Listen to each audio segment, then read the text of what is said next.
Okay, I think we can wrap it up in this video. Let's see what we've got. We've got number 28. What do we want to know? We want to know her basis after adjustment for these shares of items, tax basis. So let's see what we've got. We've got a partnership, of course, LLC. Filed its income with this year on March. Well, I don't know if that'll make any difference, but let's just notate it in the meantime. Oh, I see what it is. They filed their 2008 form on March 15th, the due date, so who cares? The entity had 3 members with the following ownership interest and tax basis. Jane, who that's what we want, has 25% capital and profits. She's got a $5,000 outside basis, so we can start there. Let's see what happens. I think we can skip the rest of the information now that we know where she starts. The following items are on the Schedule K. Schedule K means it's 100%. I guess that was the key to that question, is it's not the K1, it's the entire amount that's being separately stated for all the different people. So we're just going to have to do the math ourselves. Ordinary income of 100, and her percentage is 25%, so that's going to increase basis to the tune of $25,000. They got a Section 1231 gain of 15. She'll get 5 of that as an increase in basis. Charitable contributions, she'll get 1/3 of that. What's 1/3 of 25? I knew this would be a problem. 1/3 of 25 is 83333. That's cool. Charitable contributions. Oh, it's 25%. Doing the wrong numbers. 25,000 times 25% is 6,250. That's a reduction of basis, by the way, because it's a charitable contribution, money coming out to a charity, so that reduces basis. Tax-exempt income is an increase in basis to the tune of 25% of 3,000, or her share 750. Is that it? It seems to be it. Oh, she's received an additional bank loan, or the LLC took on more bank loan. So if her share of liabilities went up, it's as if she increased her basis by putting money in. $12,000 is the total for the partnership. Her share is 25%, or $3,000 as if money was put in. Increase in liabilities as if money went in. And let's see what the net is. I think that's it. So let's do it together. We've got 5 to start, plus 25, plus 5, minus 6,250, plus 750, plus 3,000 equals 32.5.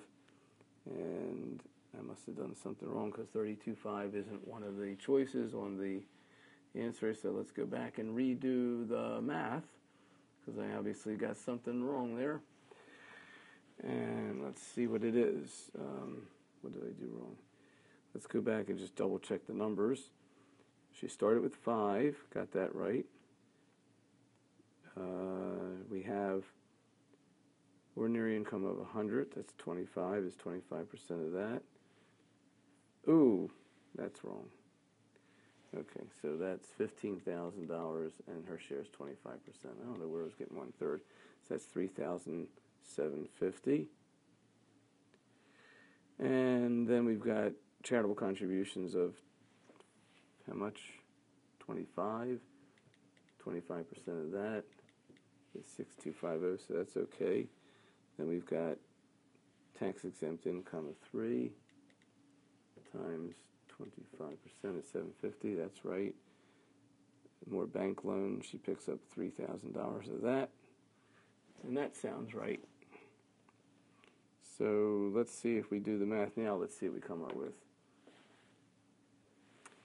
In doing all the math quickly, I see that it actually comes out to $31,250. We do have an answer for that, and that's going to be our answer, B. We're done there.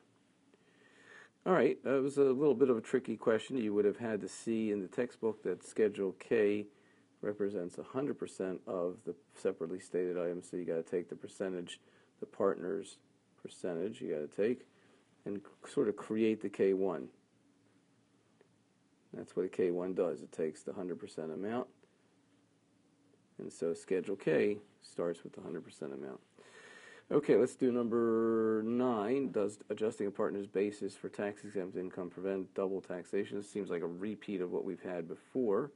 We've had this question before. Let's see. Adjusting a partner's basis for tax-exempt income prevent double taxation. Did I have this exact question before?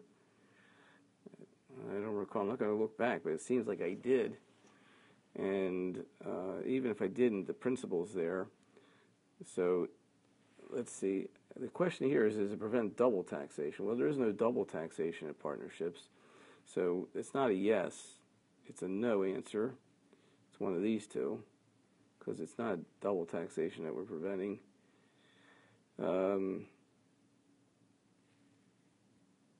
Double taxation is what we refer to when we say C corporation. Making this adjustment to the partner's basis prevents the tax income from being converted to taxable income. And that's what we were learning before.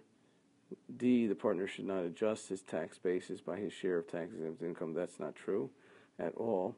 Let's just see A and B for a minute, because I'm a little confused with the yes, no. Yes, if this basis adjustment not made the Department of Tax once when the income is allocated to him. Well, that's not true, because it's tax-exempt.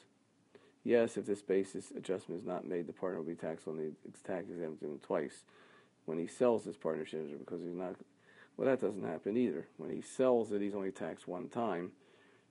He doesn't get double taxed when he sells it, because he only pays one tax when he sells it, the gain, if he has a gain. So I think the yes answer really doesn't make any difference. I was reading too much into it. Both A and B are incorrect, as well as D. The only answer left is C, and that is going to be the correct answer. All right, then we come to the number 30, which is how we end this exam and how we end this tape, which is the following. Entities is not considered a flow-through entity. Okay, this was a gimme. This was like, nobody should have got this wrong, and so this was give you away a point.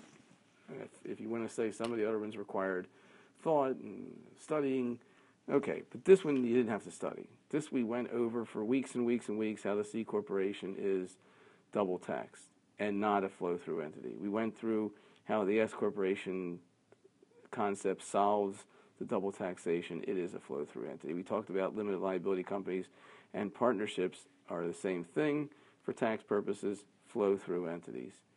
How anybody in the world could answer that is anything other than A is beyond me, and yet almost 25% of the class answered something other than A. So then all I can say is, for those of you who didn't get this question right, you got to look in the mirror and say to yourself, did I really, what happened? It can't be the professor's fault. I know you can blame me for a lot of things, but this one can't be my fault. Something else must have interfered with you getting this concept through, and I'd like to know what it is. So come up and talk to me privately in my office, call me, email me. I just can't understand how anybody got this one wrong. Okay, but you'll help me understand it. That's what you'll do. Thank you.